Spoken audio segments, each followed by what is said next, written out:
Le chef doit s'imposer par l'exemple. Il est le modèle sur lequel ses collaborateurs tireront leur propre comportement. Un chef paresseux, tribaliste et voleur ne peut donner le bon exemple à ses collaborateurs. Mon programme politique, pour cette période que je considère comme une transition réparatrice face aux dégâts observés, s'articule sur les points ci-après. Au plan économique, le fleuve Congo devra retrouver sa vocation première de voie d'accès à nos localités riveraines, mais aussi à un commerce sous-régional. Pour ce faire, le dragage du fleuve doit se faire de façon régulière comme naguère, afin de permettre une meilleure navigation. La route rail Pointe-Noire-Brazzaville-Kinshasa devra se réaliser en tenant compte des besoins de développement des localités traversées par ce trajet stratégique. Nous devons restituer à notre pays sa vocation de pays de transit en restructurant le réseau routier intra- et extra-national. Les zones économiques spéciales, qui sont une stratégie de développement économique avérée dans les pays émergents, devront cesser d'être un simple slogan ou un moyen dispendieux d'évasion des deniers de l'État. Le secteur bancaire doit être restructuré en tenant compte des besoins de création d'un secteur privé national et dynamique et de l'emploi. S'agissant de la fonction publique et les retraites des fonctionnaires, la fonction publique devra être gérée de manière rationnelle, conformément aux textes en vigueur qui conçoivent chaque filière comme un établissement, avec leur statut particulier, tenant compte de sa spécificité.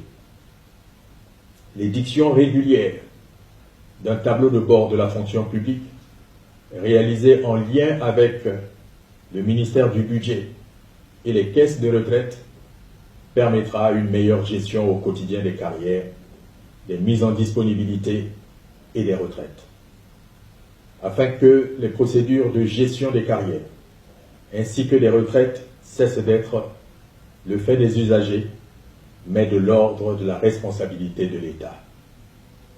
De telles procédures allégeront les difficultés des agents retraités quant à la constitution de leur dossier et le recouvrement de leurs droits à pension. S'agissant de l'éducation, le niveau de la scolarité de base jusqu'au lycée. L'école publique est en principe le moyen le plus efficace de former le citoyen de demain dans l'équité, la justice sociale et le respect des politiques publiques. Ainsi, l'école publique est le principe, l'école privée n'étant que l'exception. Le système scolaire actuel ne fait que renforcer les clivages sociaux, politiques et économiques provoqués par la malgouvernance de l'État. Nous devons mettre en place une politique publique en matière scolaire qui reposera sur 3 axes. La décentralisation territoriale, la densité des populations scolarisables et l'amélioration des conditions d'études par la multiplication des internats scolaires.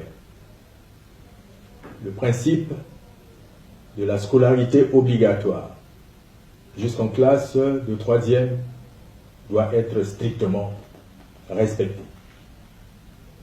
Les entités territoriales de base devront comporter au moins le cycle scolaire de base jusqu'en classe de CM2. Les collèges et lycées seront érigés en fonction de la densité de la population scolaire.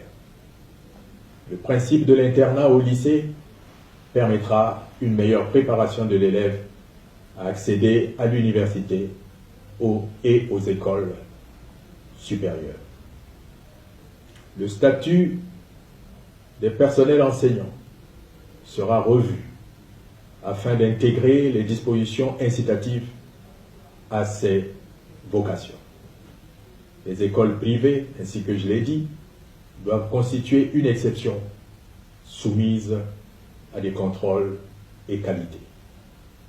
S'agissant du niveau de l'enseignement supérieur et universitaire, la modernisation de l'université Marien Ngouabi doit être poursuivie afin d'atteindre un ratio normal entre enseignants, salles de classe, bibliothèques et structures d'hébergement des étudiants. L'autre université, en cours de construction, devra également être prise en compte, mais orientée vers des formations plus pointues. Une autre université publique devra être ouverte dans la ville de Pointe-Noire et une autre dans la partie nord du pays, normalement dans la ville de Ouissou.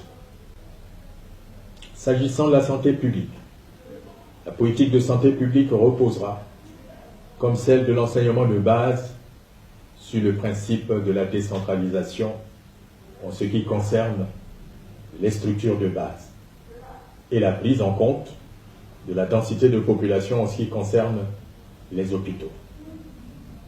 Une politique d'incitation aux métiers de santé publique sera mise en place pour permettre un meilleur maillage territorial de ces personnels. Les médecins sortis des écoles de formation devront respecter l'obligation décennale de service public. Le statut des personnels de santé sera revu afin d'y intégrer les bénéfices incitatifs. Les cliniques, pharmacies et autres structures paramédicaux seront soumises à un contrôle rigoureux. Les maladies encadrées par les politiques publiques, sida et autres, feront l'objet d'une attention particulière. S'agissant enfin de la force publique. La force publique, armée, gendarmerie et police, est l'auxiliaire nécessaire de l'état de droit. Par conséquent, elle doit inspirer confiance par l'exemplarité, le principe de la dissuasion plutôt que de la répression systématique.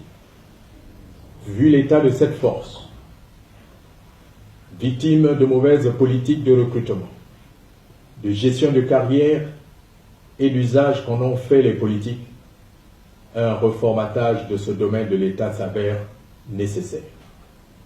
Nous convoquerons les États généraux de la force publique pour ensemble, tenant compte des États généraux de la nation déjà convoqués, de voir comment restructurer, rétablir la discipline, reconstituer les carrières, reconvertir des agents, intégrer l'armée aux missions du développement du pays.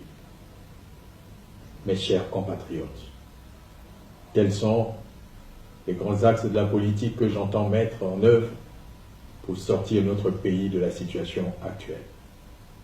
La tâche sera rude et nécessite un homme d'expérience et de caractère. Aimant notre pays et nos concitoyens, croyez-moi, chers compatriotes, je suis cet homme. Mon parcours professionnel et l'expérience de la vie m'ont souvent placé devant des situations difficiles. Je ne me suis jamais dérobé. Militaire de ma formation, j'ai été confronté à des situations complexes.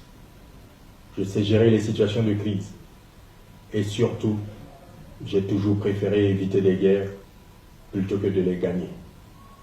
Car une guerre se gagne toujours avec les larmes et le sang des autres. Éviter les guerres nécessite plus d'aptitude et d'amour du prochain que les faire, et de régner par la peur, l'intimidation et la corruption. L'homme du devoir que je suis et que je n'ai cessé d'être ne saurait se dérober. C'est pour répondre au défi de réconcilier notre peuple, de redresser notre économie, de restaurer la morale et l'éthique à tous les niveaux de l'État, mais aussi de remettre de l'ordre dans notre armée, police et gendarmerie, que je suis candidat à cette élection présidentielle. Nous allons, tous ensemble, corriger tous ces dérapages. Apaiser, rassurer, rassembler, tel est mon credo.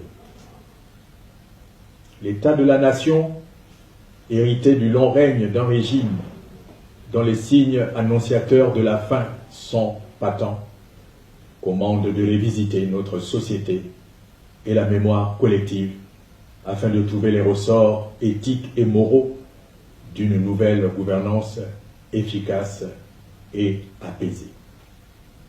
C'est ainsi que dans les 3 mois qui suivront l'élection présidentielle, nous convoquerons les États généraux de la nation qui ne seront pas une nouvelle conférence nationale.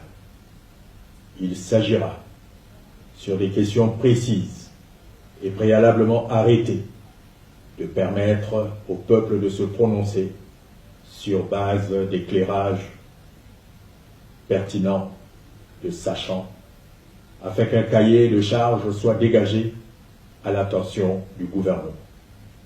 Ces questions pourraient intéresser, par exemple, la question de la Constitution, les nombreux contentieux politiques et les modalités de leur réparation, les questions de l'enrichissement sans cause et du retour au patrimoine de l'État, les questions de réhabilitation et de révision des carrières, la reconfiguration des partis politiques, la reconfiguration territoriale afin de permettre une décentralisation judicieuse et efficace. Mes chers compatriotes, j'ai besoin de vos suffrages pour gagner la paix et la justice sociale afin de nous garantir une République plus juste, fraternelle et équitable. Ne nous laissons pas voler notre victoire qui est certaine. Je vous remercie.